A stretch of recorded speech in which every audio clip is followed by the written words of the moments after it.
बिस्मिल्लाहिर्रहमानिर्रहीम। Students, class 9th physics chapter 5 हम discuss करेंगे आज ग्रेविटेशन। 6 जनवरी 2021 वेडनेसडे आज का लेक्चर हम पढ़ रहे हैं variation of g with altitude. इसको आप एल्टीट्यूड भी पढ़ सकते हैं और एल्टीट्यूड भी पढ़ सकते हैं।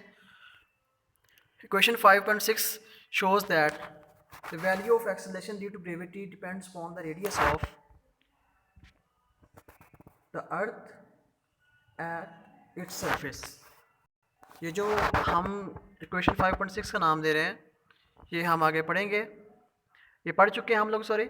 और इसके अकॉर्डिंग जो वैल्यू ऑफ एक्सेलरेशन होती है due to gravity g depends upon radius of the earth. ये जो हमारे पास रेडियस शो किया गया इस फिगर के अंदर, इसके ऊपर वो डिपेंड करती है। Let's see students, the value of g inversely proportional to the square of the radius of the अर्थ।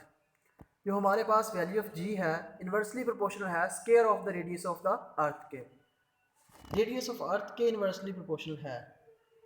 जैसे ये हमारे पास फार्मूला है जी, तो ये हमारे पास रेडियस आर आ रहा है, तो ये इसके इनवर्सली प्रोपोर्शनल लिखा हुआ है। जो ओवर में होता है वो इनवर्सली प्रोपोर्शनल में उसको हम पढ़ते हैं। तो जितना इसका रेडियस ज़्यादा होगा, इसमें साथ हाइट भी शामिल की गई है। अगर सिर्फ रेडियस की बात हो, अगर हमारे पास ये वाला ऑब्जेक्ट यहाँ पे हो, तो फिर हम लोग इसकी value with respect to radius हम कह सकते हैं g is equal to 10 metre per second और 9.8 metre per second square. Students, but it does not remain constant, लेकिन ये कांस्टेंट नहीं रहती, बिकॉज वेट जो होता है उस ऑब्जेक्ट का, उस बॉडी का, वो W is equal to m g होता है ड्यू टू ग्रेविटी। एज हम उसको अपवर्ड लेके जाते हैं उस बॉडी को, तब वो उसका वेट कम हो जाता है due to force of attraction of earth which is pulling to what is centre point. जो अर्थ उस बॉडी को अपने सेंटर पॉइंट की जानिब अट्रैक्ट कर रही होती है, तो वो जैसे जैसे वीक होती जाती है वैसे वैसे उसका वेट वीक होता जाता है। But it does not remain constant. जो मैंने अभी बात की है कि वो जब हम उसको हाइट पे लेके जाएंगे, एल्टीट्यूड पे लेके जाएंगे, तब वो उसकी वैल्यू जो है कम हो जाएगी, फोर्स ऑफ ग्रेविटी भी कम हो जाएगी और साथ साथ इसकी वैल्यू जो वेट है वो भी कम हो जाएगा। It decreases with altitude, altitude के साथ ये कम होती जाती है।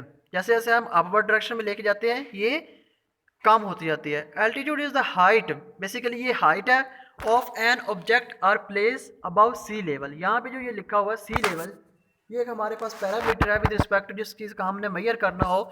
जब हम ग्रेविटी की वैल्यू फाइंड कर रहे होते हैं, तब हम इसको किसी भी ऑब्जेक्ट को हमने शो करना है तो वो कितना ऊपर है, तो हम सी लेवल से उसको कंपैरिजन करेंगे, अर्थ सरफेस से नहीं करेंगे। यहाँ फिगर के अंदर हमने अर्थ सरफेस किया हुआ है, लेकिन सपोज दैट हमारे पास कोई भी प्लेस है, सपोज दैट कोई माउंट है किसी भी कंट्री के अंदर, तो वो उसका जो मे भी ज़रूरी नहीं है कि वो यहाँ के अर्थ के सेंटर पे हो, वो डिफरेंट जगह पे भी हो सकता है, इस जगह पे भी हो सकता है, इस जगह पे हो सकता है। अब पाकिस्तान की जो पोजीशन है मैप के ऊपर अगर आप लोग देखें अर्थ की, तो वो डिफरेंट है। तो इस तरह से हम जो स्पेसिफिक हमारे पास एक पैरामीटर है जिसके तहत हम लोग इसको, जिसके अकॉर्डिंग हम लोग इसको जी की वैल्यू मेजर करते हैं, वो हमारे पास सी लेवल है, इसलिए यहाँ पे उसने सी लेवल लिखा है। तो altitude is the height of an object और place above sea level. The value of g is greater at sea level than at the hills. The value of g is greater at sea level. sea level के ऊपर value g की ज़्यादा होती है than at the hills, जो हमारे पास पहाड़ होते हैं इससे, बिकॉज वो ऊंचे होते हैं। अगर उसके ऊपर कोई भी ऑब्जेक्ट खड़ा है, सपोज दैट कोई पर्सन खड़ा है वहाँ पे, तो उसका हम उसके ऊपर लगने वाली फोर्स ऑफ जो अट्रैक्शन है ड्यू टू ग्रेविटी वो कम होगी, बिकॉज वो हाइट पे है, फोर्स ऑफ ग्रेविटी कम है, इसलिए उसका वेट भी वहाँ पे कम होगा। Consider a body of mass m at an altitude h as shown in figure 5.5। ये हमारे पास 5.5 फिगर है, इसको हम देखते हैं। ये हमारे पास सेंटर पॉइंट पे इसने लिखा हुआ है मास ऑफ अर्थ। ये हमारे पास है इसकी सरफेस तक रेडियस, ये इसके सरफेस तक है। लास्ट फिगर जो लास्ट लेक्चर में हमने पढ़ा था, वो हमारे पास जो ऑब्जेक्ट था वो यहाँ पे मौजूद था, उसके सरफेस के साथ बिल्कुल अटैच था। वाइल इस फिगर में हमारे पास ये अपवर्ड डायरेक्शन में है। इस ये यहाँ पे आपको मैं बताता चलूँ, W is equal to m g h लिखा हुआ है, तो एच इसलिए लगाया गया है, तो ये जो हाइट है, because g at the surface of earth उसकी स्पेसिफिक वैल्यू 9.8 और 10 मीटर पर सेकंड स्क्वायर होती है, बट यहाँ पे हमारे पास जो बॉडी है जिसका मैस m है वो अपवर्ड है, सम स्पेसिफिक हाइट h पे है, इसलिए हमने इसको W=mg h राइट किया है हमने। The distance of the body from the centre of the earth becomes r plus h, r radius और हाइट जितनी भी वो हाइट पे है। Therefore using equation 5.6 we get question 5.6 हम यूज़ करते हुए g h is equal to m e और आर प्लस एच। हमारे पास ये लास्ट हमने पढ़ी थी, यहाँ स्मॉल एम भी था, यहाँ पे भी स्मॉल एम था, वो कट गया था, ठीक है, बिकॉज एम जी यहाँ पे आता था, तो एम के साथ वो स्मॉल एम कट गया था जो हमने लास्ट स्लाइड में लास्ट लेक्चर में पढ़ा था। Mass of earth over r हमारे पास बच गया था, आर का स्क्वायर, बिकॉज हम लोग यहाँ पे यूज़ कर रहे हैं हाइट भी इसी के अंदर ही आएगी, तो इसलिए आर प्लस एच का हम स्क्वायर लेंगे, जैसे हमने यहाँ पे राइट किया हुआ है इसी तरह हम यहाँ पे भी उसका स्क्वायर के साथ ही उसको राइट करेंगे, होल का स्क्वायर लिखेंगे। तो ये हमारे पास क्वेश्चन बनती है इसकी, g h is equal to G mass of earth, ये gravitational constant over R radius plus height whole का स्क्वायर।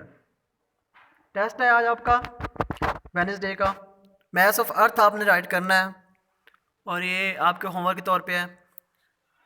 कल ये मैंने आपको दिया था इसके विंटर पैक तौर पे, पेज नंबर 67 के ऊपर ये राइट है।